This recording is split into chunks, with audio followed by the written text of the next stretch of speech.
الواحد عشان مش محترمة. عايز يكسر صيامه فبيحاول يهدي نفسه. فاهم؟ اللي بالظبط، هو فاهم ازاي؟ لو ما تخلينيش افطر عليك بالظبط. من الاخر. This is why I do not go out وبفضل قاعد في البيت وبحاول انام علشان ما افطرش على حد.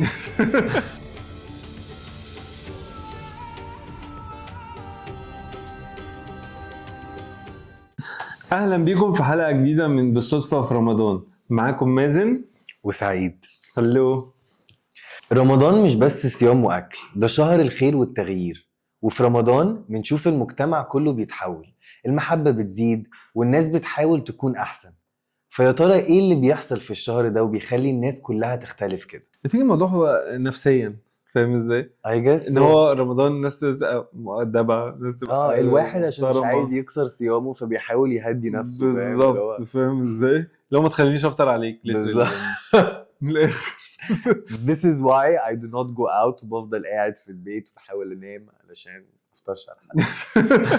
اول حاجه بنلاحظها في رمضان ان الناس بتساعد بعض اكتر بكتير من اي وقت تاني. موائد الرحمن بتتفتح وكل بيتسابق على التبرعات، وبتلاقي في ناس بتوزع شنط رمضان، وحتى كل اللي مش غني بيحاول يساعد بقدر الامكان. هو وات ايفر يقدر يعمله، مش لازم ان هو تبقى كلها فاينانشلي. Speaking of تبرعات، انت ملاحظ اللي بيحصل على التلفزيون دلوقتي حتى ما في طبعاً. شاهد ونتفليكس؟ سوري، let's talk about watch it. بجد كنا قاعدين بنتفرج، تلاقي اعلان طلع تحت كده: اتبرعت النهارده ولا هتتبرع بكره؟ اللي هو هو في ايه؟ هو مفيش اوبشن تالت ان انا مش هتبرع. انت هتتبرع اني هتبرع، فاهم ازاي؟ واعلان تاني: اكلت كنافه النهارده، فاهم؟ هتاكل من مش عارف مين، فاهم ازاي؟ تطلع أيوة، لك كده أيوة. بتاع الموضوع ده. لا، واليومين دول بقى في كمان ريل استيت اللي هو طلعوا؟ عارف مشروع كذا، لا عارف ولا مش عارف. اصل الموضوع اللي حاجات بتتشاف، كده. فاهم؟ هي متشافه يعني، لا، الناس كلها شايفاها. هم ابتدوا يلاحظوا ان الناس ما بقتش بتتفرج على التلفزيون، فهم بيدفعوا دخلك كتير. كل على بالظبط. بس البوينت ان هم مش بيوقفوا الشو اللي انت بتتفرج عليه ده عشان احلى حاجه.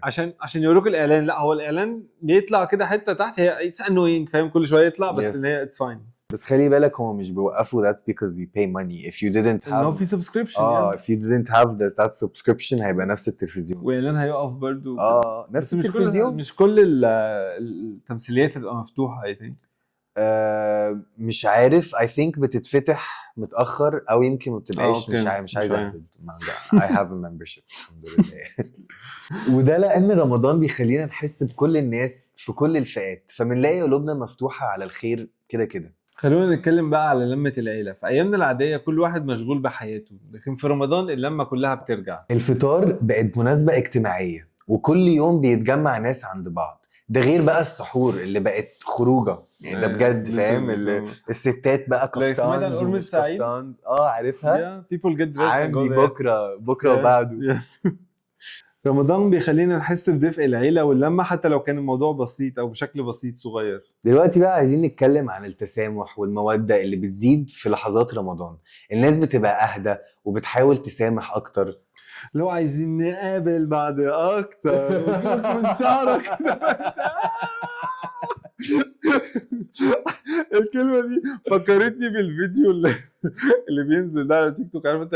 اللي هي عزومة الفطار بتاعت الشغل، اللي هو عايزين نقابل وكلهم بيبصوا مش طايقين بعض. كلهم عارفين من بعض. الكلمة اللي انت قلتها دي فكرتني بالموضوع ده. لا بس بجد فعلا كأن الشهر ده بيحسسنا ان الدنيا مش مستاهلة، اللي هي وان كل حاجة تكون احسن مع بعض لما بتخلي الدنيا احلى. صح. اللمة فعلا بتخلي كل حاجة أحلى. بالظبط. أحلى حاجة بجد إن أنت تشوف إن الناس بتتصالح وإنها بتتنازل عن أي خلافات موجودة ما بينهم، ودي حاجة جميلة جدا في رمضان. مش اي خلافات برضه، انا دماغي قذرة يعني whatever you can اللي تعرف تسامح فيه. اللي بس خلي بالك في حاجات كتير بتبقى مضايقاك وانت بتتأثر اكتر من الشخص التاني. يعني ممكن يكون الشخص التاني مزعلك وكل حاجة وهو غلطان، بس من كتر ما انت ماسك في الموضوع ده وحابسها جواك انت بتأذي نفسك اكتر. ف sometimes it's just easier to let go. انسى. you know? ممكن ربنا ياخد لك حقك، ربنا يسامح الشخص ده، خلاص يعني just move on. انا ليه افضل شاغل نفسي بنيجاتيف انرجي ملهاش لازمه. ده ميك سنس. انا اقتنعت يا استاذ سعيد. ميرسي يا باشا. شفت انا بقول حكم والله. دلوقتي بقى هنتكلم على العادات الصحيه اللي بتتحسن. تمام. في رمضان فرصه مش بس يعني للروح، لا كمان للجسم بتاعنا. يس. انا بحاول جدا ان انا في رمضان he's eating healthy for like 2 days now يعني. تو. عد كام قرمه عملتها لنا؟ لا ماشي مع القرمه يعني. لا بس بجد بحاول، لا يعني أنا بجد أيوة، بحاول. بالظبط. ناس كتير مثلا بتحاول تقلل التدخين زي ريم صاحبتنا. صح. ايوه ريم quit موقفه smoking. من اول I'm رمضان very happy for واخدت her. باتش كده سي يو ان اي دريم. ايوه هنشوف ايه اللي هيحصل بجد. وناس بتحاول تاكل اكل صحي زي مثلا وانا ايه هلو صح ايه ايوه. هوا لا بس أصل انا بقالي كتير متعود عليك عامل دايت، انت معانا بقالك يعني بحاول من زمان مش جايه. لا بس I mean ان انت احنا قلنا للناس وابتدينا your weight loss Yeah. journey من episode 3 تقريبا ف it's doing well you انتوا lost بتفكرهم weight. بايه؟ اسكت بقى شو. وكمان برضو في ناس بتبدأ تهتم بالرياضة بسبب الصيام، بس طبعا ده مش احنا خالص. ما جاتش. يعني انا عادة كنت بروح الجيم قبل الفطار. بحب اروح الجيم مثلا على الساعة 4 عشان اكون مخلص على 5:30 بس دلوقتي وارجع بتكون استحمى نايم. لا دلوقتي مش قادر بنام اللي هو انا اخر ساعة دي قبل الاذان يعني هنام علشان ما تعملش مع حد بالظبط والوقت يعدي. فاهمك جدا. ولو قدرنا نحافظ على العادات دي بعد رمضان حياتنا هتكون احسن بكتير، بس يعني مش لو احنا قلنا لو. طبعا اهم حاجه بقى الروحانيات بتزيد جدا في شهر رمضان وبتخلينا نقرب اكتر من الجانب الروحي في حياتنا. بتلاقي المساجد مليانه والناس مهتمه بالصلاه والتامل وقراءه القران. حتى الناس اللي مش متعوده على الكلام ده بتحاول تبدا، وده بيخلق جو عام من الهدوء والسلام النفسي عند الشخص. نماستي.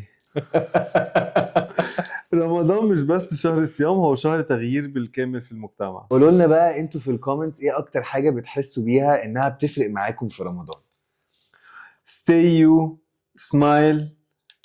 في واحدة نسيتها. be happy او لا لخبطتني انا. stay happy, stay you, keep smiling. keep smiling and stay happy and stay you في الاخر. سبسكرايب.